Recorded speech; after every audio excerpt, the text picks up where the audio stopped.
Hi guys, it's Ben from Heirloom Pianos.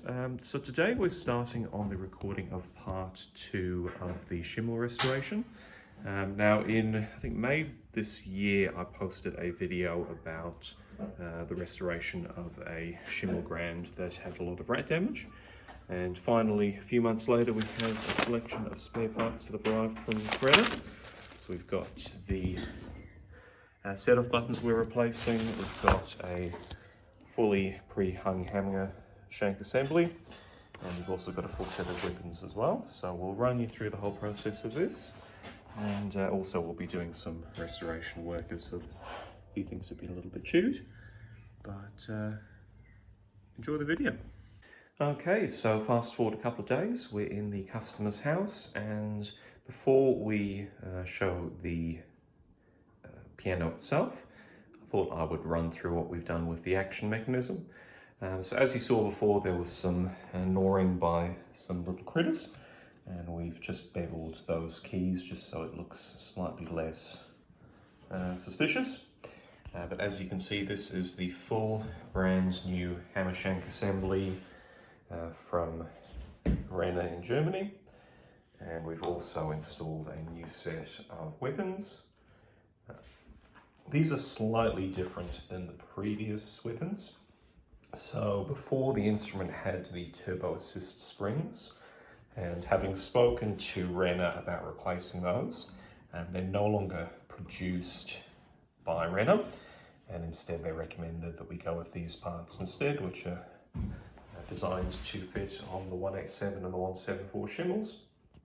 These have all been regulated, although truth be told, they were actually very good to start with. We've also replaced the cushion felt here on the back of the keys. All of the action has been regulated and aligned. There's a few inconsistencies in the hammer spacing, but when you actually look at the strings in the piano, you'll see that there's a few there that we've just had to sort of copy to have appropriate string spacing. We've also replaced all of the keyframe felts, so they're all new punchings.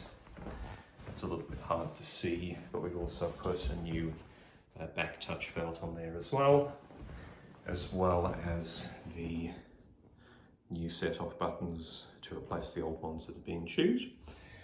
So we'll put it back in the piano now and see what it looks like. Alrighty, so this is the piano with the action reinstalled and everything put back together. So we've spent 2 days doing a rough regulation of the action mechanism to align all the components. We've then done a sort of final regulation just to put everything into line.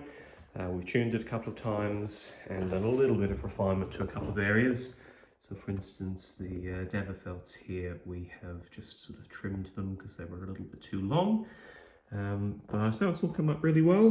Like I say, given it a good clean, and also replaced a whole lot of the fabric.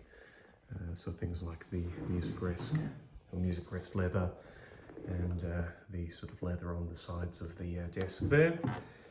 And anyway, we'll give it a quick play now and see what it sounds like.